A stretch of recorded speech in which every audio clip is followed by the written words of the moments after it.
Hi, this is Katie Jarvis with Managing the Mess. In this video, I'll be teaching you all about Tempera paint, how to set up for these messy projects for students, how to care for those paint brushes, and how to deal with the cleanup.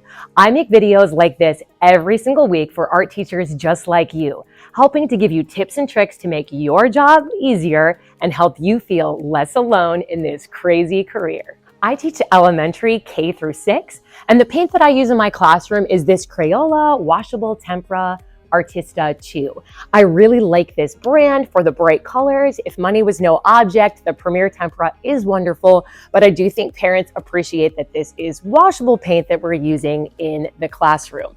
When I receive new paint at the beginning of the school year, I'm sure to label each lid with Sharpie with the date. This way I'm able to rotate through my paint and use my older paint first. Now, some of you probably are sitting there thinking, I don't even have enough paint to get through this school year, and you're ready to click away.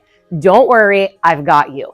I have been there. A tip that I used to do was to add Stay Flow, which is a product that you can find at Walmart in the laundry section, and it can extend your paint a little bit. It doesn't thin out the paint, it keeps it nice and thick, and just gets your paint a little bit more extended to use for more projects. How I set up my painting is that I use egg cartons. So before students come in, I would prep these egg cartons and put them in these Sterilite bins with handles. I teach my students to carry these as though they're carrying cupcakes. If you don't do that and you tip them to the side, the colors can mix. I will pour them in and I will set them up not mixed together. I will just pour them in so that I'm able to do this as quickly as possible. So for this gray, when the first class came in, there was white paint with a little bit of black in there. And I just asked them to mix them up to get those colors going. This has been used already by 3 different classes and it still looks like this. I will get to this later in our video, but I teach my students to wipe off their brushes and rinse them off between colors and not to mix these colors because they are for everyone. When students are done, they're in charge of snapping the lids back on and carrying these back to another location.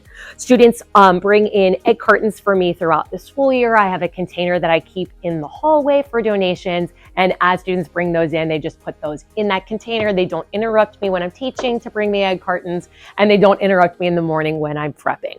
For my younger students, I put the paint very often in yogurt cups.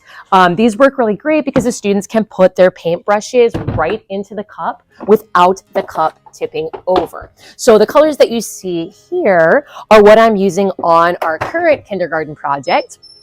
Getting ready for Valentine's Day. We painted 2 hearts with the Tempera paint and we did some sgraffito. So we did some painting and then turned the paintbrush upside down and used the handle of the brush to do scratching in it as well.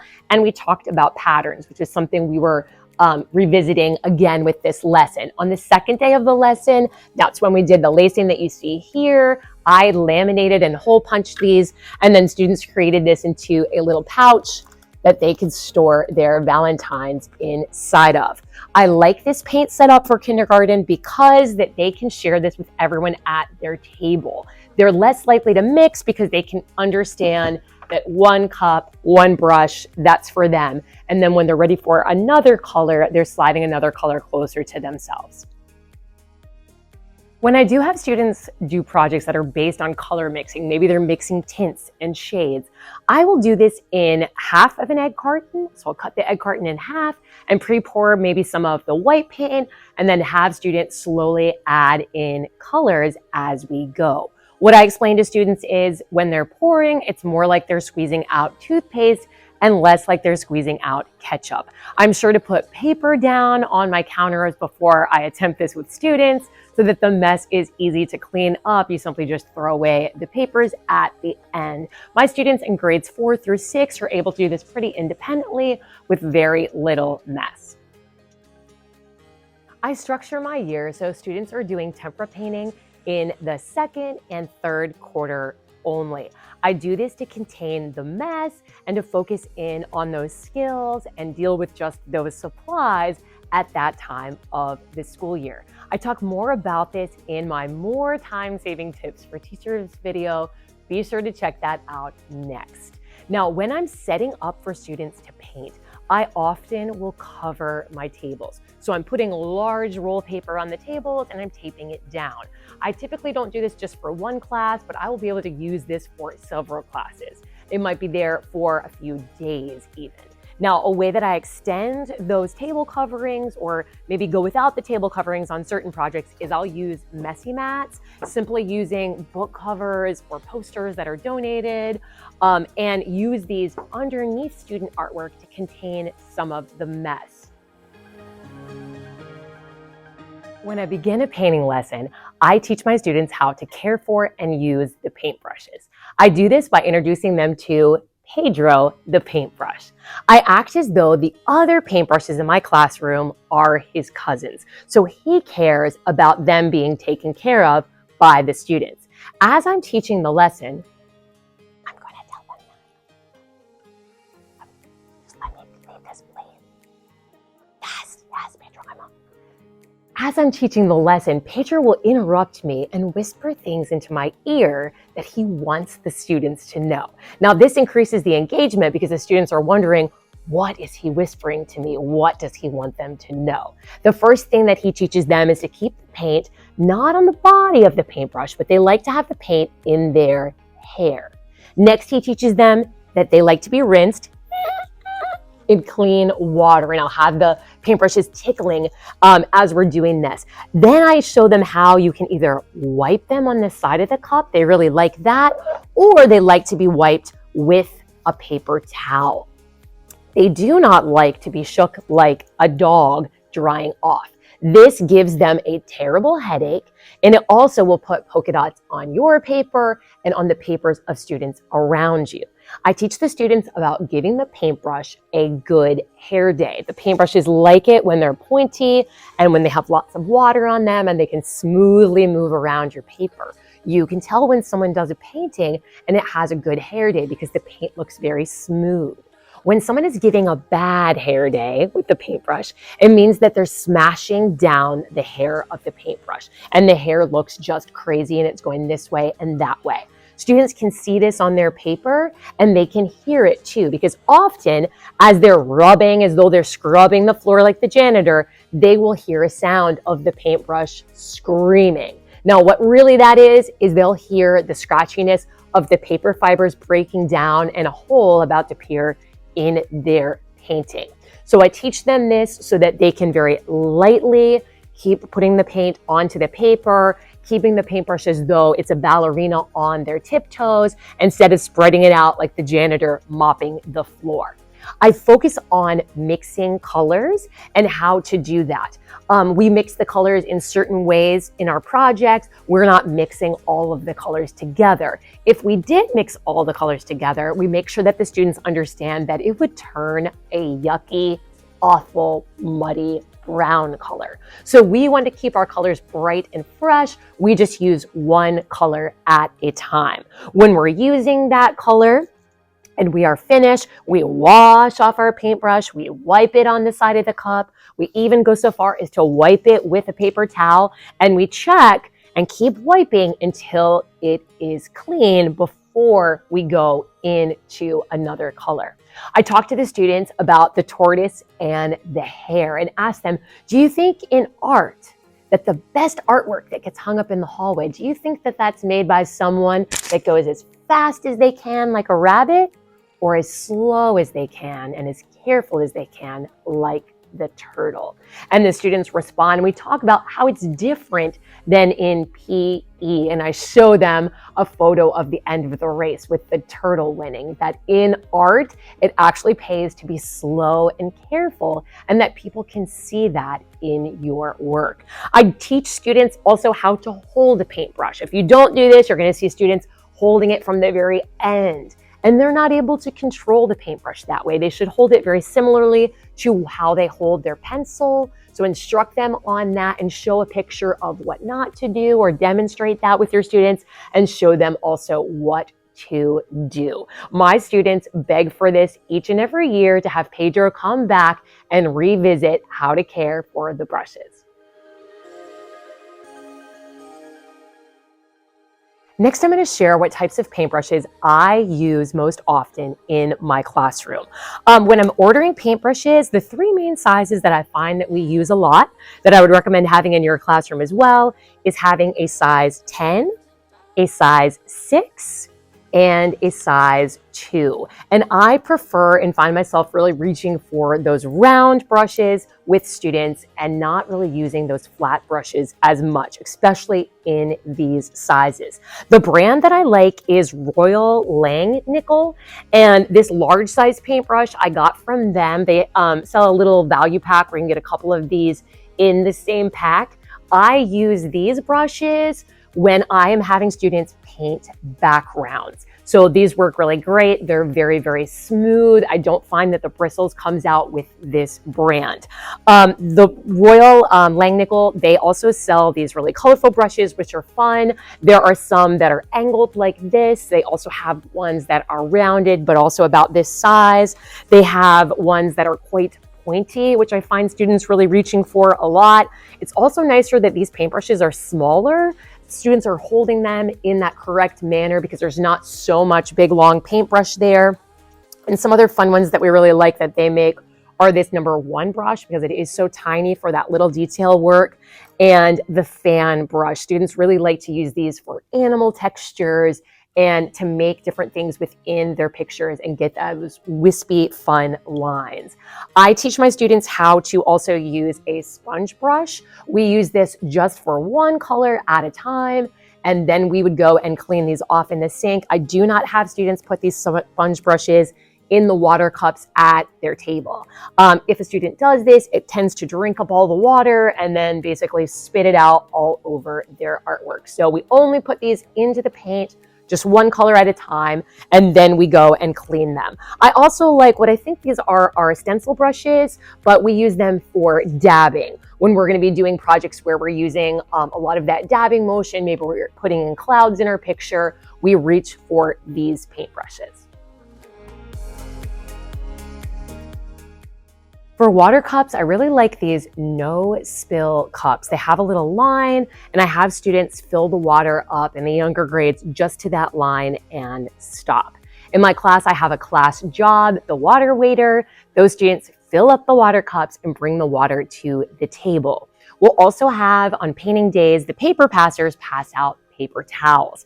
At my school, I do two things for paper towels because we all know school paper towels just won't cut it if somebody accidentally dumps this water cup onto the floor. So I ask parents to donate paper towels. Many families have memberships to Costco or Sam's Club, so I find that I do get quite a few donations from parents that way. I also, on my supply order something in our supplies that's called an S-fold paper towel, maybe what you get at a fancy restroom somewhere, and I put those out for students. So the paper passer would pass these out on the tables, and then that is where the students would put down the water cup. So there's already something there to help catch any spills, and students can wipe their paintbrushes as they work because that paper towel is right there underneath the water cup.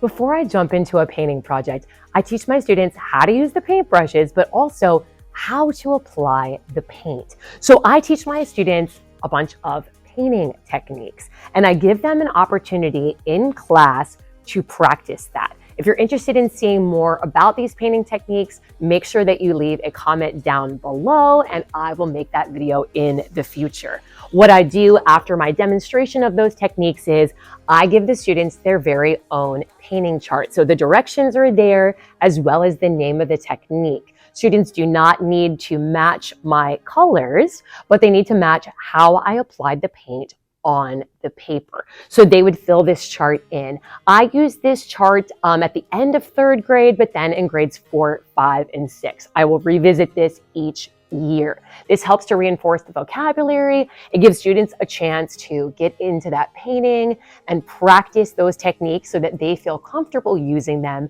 at their table when they're doing these projects. This would be provided to them, a laminated sheet. You definitely need to laminate these because there's going to be paint out when you're using them. But this is a reference then for them and something that you can refer them back to when they move on from the painting technique chart into their real painting. For second grade, I would introduce 6 of the techniques and make a smaller painting chart before they begin to paint.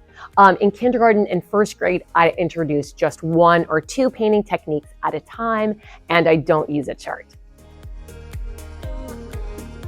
And finally, the hardest part of painting, cleaning up. Now, when I'm teaching my lesson to students, I am pointing out to them things that they are going to need to know for when we clean up. When we're talking about doing our paintings, I'm showing them a picture of the drying rack. I'm having them point to where is the drying rack. I'm teaching them about when the paintbrushes are done working, that they're going to want to relax in their hot tub. And I show them where the paintbrush hot tub is and what it looks like in a picture in my slides during the lesson. That way, when I'm referring to these things in the cleanup, students have this fresh in their minds. I blink the lights and say macaroni and cheese. The students say, everybody freeze. I say, we're not walking or talking. In a minute, but not yet. So students know not to begin cleaning up, but to wait and listen. The first direction I would give is to have students carry their paintings as though it is a pizza that they are putting into the oven and place their painting on the drying rack. Depending upon how your room is set up, you might need to put some markings on the floor and teach a traffic pattern for the drying rack. I'm not a fan of it, but some teachers will have a job where students are manning the drying rack. They're helping students put those items on the drying rack and putting the shelf down for the next student. I prefer to have students all helping to clean. I see them kind of wanting to fight and take over and be really bossy at the drying rack when I give somebody that power in that particular job. For the paintbrushes, I have the paintbrushes go into the paintbrush hot tub. So I will refer students to that when I'm giving the cleanup directions. I will talk to the students about taking the water cups and dumping them out, rinsing them out very quickly, and then creating a pyramid of the empty cups inside of my cabinet so they're ready to go for the next time that I need them. When the tables are completely empty, the students in the upper grades will peel the tape off the edges of the table and help me to roll up the roll paper. We talk about it as if we are making a burrito, keeping all the paint and the water inside of that roll, making it as small as possible, and then putting that into the trash can. My main tool for cleaning up when we're painting is baby wipes. I get these from donations from parents. I ask for these at the beginning of the year, and I'm not shy about putting these in folders or sending out reminders if needed throughout the school year. But my families have been very generous. We use these for additional wiping of our hands. We use these for using our elbows. I'm lucky in my classroom that we do have 4 sinks, but students really do like the baby wipes because they're not the greatest at scrubbing and wiping, and they notice that the baby wipes do help to get things off. We also will use baby wipes for the tables if needed and for the floor. So I allow students to put a baby wipe underneath each foot, and then I skate around the classroom where they might see any drips. This greatly helps out the custodian because I've found that the brand of paint that I use, certain colors will stain the floor if we let those spills stay. If you ever have a horrendous, awful, terrible spill that you're not gonna have time to clean up, the best measure is to just put down some newspaper or some newsprint on that spot so that kids are not walking through the paint during your cleanup and dragging this all over your room. I have a very fond memory where I was losing my mind and screaming at 6th graders for walking through the paint during cleanup and leaving all these footprints all around the room. And then as a detective, I look at the footprint and realize whoever was wearing this pair of shoes is definitely wearing Skechers. And then I think to myself, I'm wearing Skechers today, and I look down at the bottom of my shoe print and realize it matches the footprints that are all around the room. So that is also a tip. Make sure you're not the one that is walking through the paint. Have fun painting with your students. Don't be afraid to give it a try. Teach those routines and be very clear. And at the end, if things don't go well, acknowledge that with students. Talk about what they could do better next time, what you could do better to give clear directions on either the setup or the cleanup of your paintings. Happy painting!